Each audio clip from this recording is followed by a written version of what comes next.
identifying your strengths is important. Again, that can be really challenging if at the end of the day, you know what, you just got nothing. You feel like you've got nothing to pull from. You feel like there's nothing there. How are you going to sit down and identify your strengths? Well, you know what? It's not that hard to start with something small. Look around you now. How did you get here today? What happened to you when you got up this morning? What just happened to you at lunch?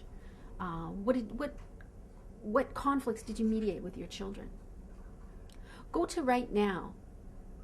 Take a step back and look to see how you managed it. That will help reveal your strengths to you. Again, were you patient? Were you kind? Have you great listening skills? Are you loyal? Are you honest? Are you good in a team? Are you a leader? Are you self-directed? Are you great at juggling, multitasking? Are you really good at tuning in to what other people need and want in their lives? And then you become like a little acrobat to make it happen. That's a strength. Lots of people can't do that. That's something lots of mothers do, and they don't even realize it. So you already have amazing gifts and amazing strengths that have enabled you to get to here. Think about what they are, and you know, talk about them with your friends. Talk about them proudly with your friends.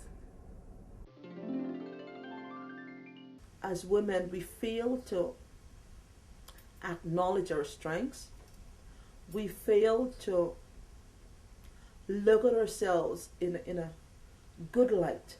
We fail to acknowledge that we don't have all the answers, but that's okay too.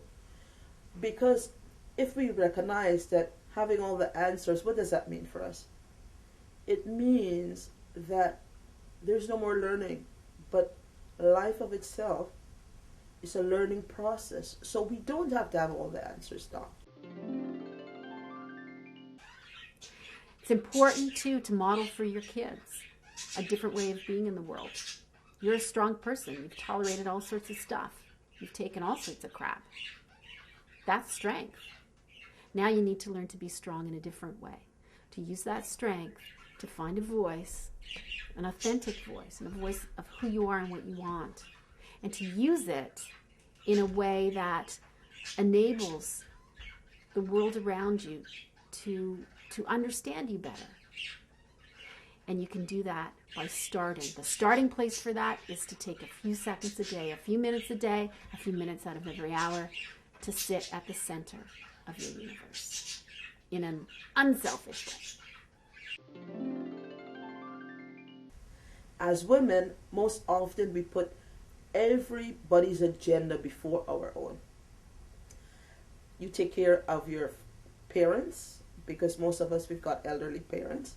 So there's elder care. We take care of our spouses, spousal care. We take care of our children. But ultimately, where do we place ourselves on the totem pole? We're almost always last on the totem pole. Coming through these crises has taught me that I had to change my priorities. So instead of putting myself last on the totem pole, I had to flip that script and put myself first on the totem pole. Why? If I was unable to take care of myself, take care of my needs, how would I be able to meet all the competing demands on me? So as a result, what I had to do is reprioritize. I had to think in terms of Cheryl Ann, you've got to put yourself first. You've got to be as strong as you can. You've got to be spiritually, mentally, emotionally, and financially able to take care of you. Pay attention when you have intuitions. Pay attention to how that intuition speaks to you. Is it something you feel in your heart? Do you get fidgety? Do you get nervous? Do you get a bad feeling? Does your stomach ache? Is there something that actually happens to you physically? When I get excited, intuitively excited about something, my toes start wiggling. I get all jittery. That's like, do-do-do-do, something good's coming down the pipe, that kind of thing.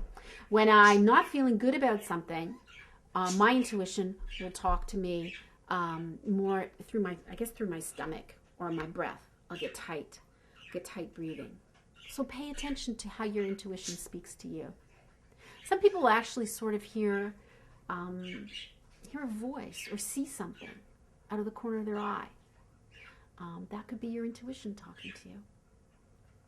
Pay attention to your intuition. It's there for a reason. Your intuition is what's enabled you to survive till today. As I experienced this abusive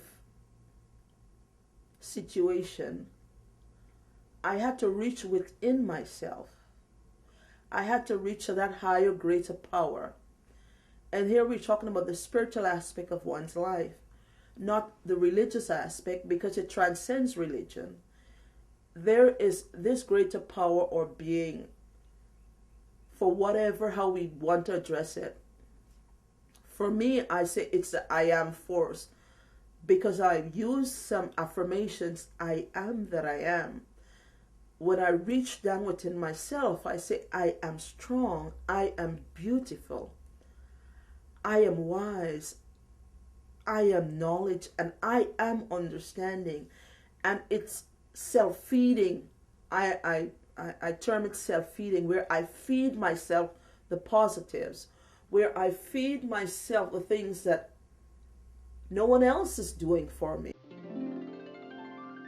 I always encourage my clients to have one thing that will anchor them. That when you feel you're drifting all over and you feel as if everything else is not working, whether it's a quiet moment in your garden where you can reflect. Reflective work is so important. Whether it's reading, whether it's a walk in the park. For me, other than gardening, I get to the lake, the water, where I have to sit still, because it said, be still and know. Be still and know. Because when I'm by the water and I'm quiet and I'm reflecting, the thought seems to have such clarity. And I'm in dialogue with myself.